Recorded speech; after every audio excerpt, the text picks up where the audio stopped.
Kira-kira apa sih resep rahasia untuk sebuah proses belajar yang benar-benar efektif? Nah, pemerintah baru aja merilis jawabannya lewat Permendikdasmen terbaru. Ini bukan sekedar aturan biasa loh, tapi lebih kayak sebuah cetak biru tentang gimana cara mengelola pembelajaran di sekolah kita. Yuk kita bedah bareng-bareng isinya. Pertanyaan ini kan sebenarnya jadi inti dari semua obrolan soal manajemen pendidikan ya. Nggak peduli Anda seorang guru, kepala sekolah, atau bahkan orang tua, tujuan kita semua kan sama. Gimana caranya kita mengelola proses belajar supaya hasilnya maksimal buat anak-anak? Nah, pemerintah menjawab pertanyaan tadi dengan peraturan baru ini.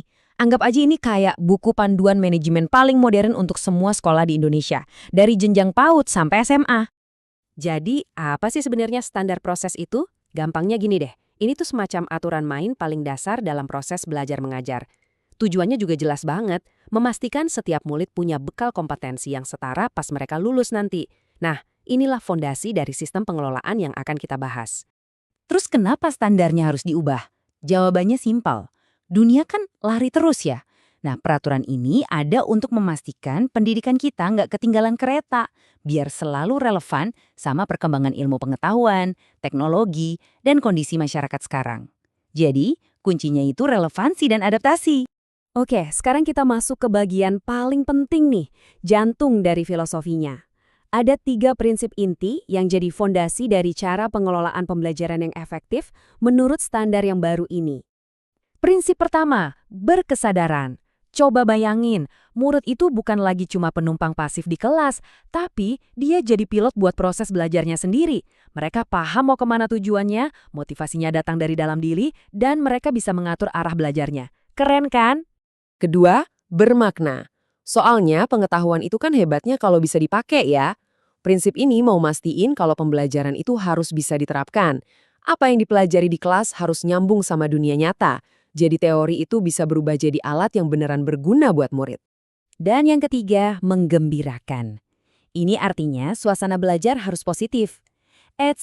Ini bukan berarti kelas jadi tempat main-main loh ya, tapi kelas menjadi sebuah arena yang menantang sekaligus menyenangkan.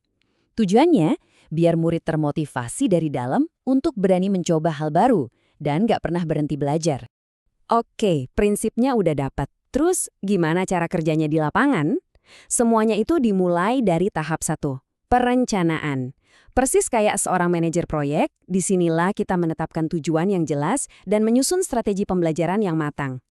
Aturannya simpel tapi wajib. Tiap rencana pembelajaran harus punya 3 komponen ini. 1, tujuannya apa? 2, langkah-langkahnya gimana? 3, cara ngukur keberhasilannya gimana? Ini kan siklus manajemen paling dasar. Plan, do, check. Rencanakan, kerjakan, evaluasi. Dari rencana, kita lanjut ke eksekusi. Tahap 2, pelaksanaan. Disinilah semua rencana keren di atas kertas tadi jadi nyata. Ini adalah momen pengelolaan aktif di dalam kelas, di mana interaksi antara guru dan murid jadi kunci utamanya. Kunci pelaksanaan itu adalah menciptakan suasana belajar yang positif. Dan menurut aturan ini ya, suasana positif itu nggak datang gitu aja.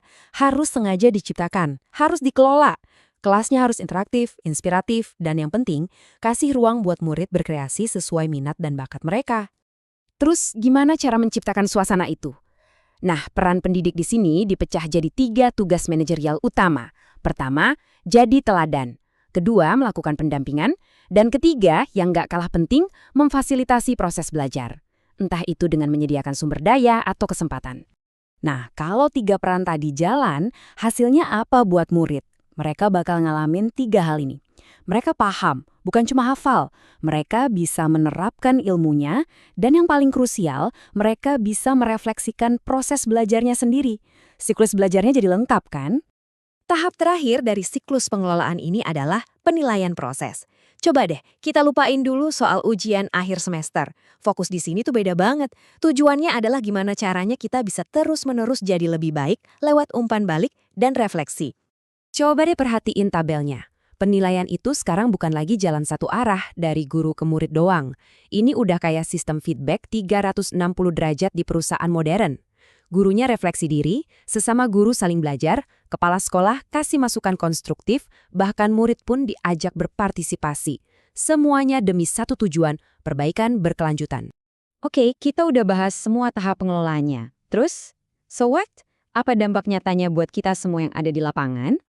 Dampak paling besarnya itu ada di sini, pergeseran pola pikir atau mindset. Kelihatan banget kan bedanya? Kita pindah dari sistem lama yang kaku, yang gurunya jadi pusat semesta, ke pendekatan baru yang jauh lebih dinamis, reflektif, dan yang paling penting, fokusnya ke murid.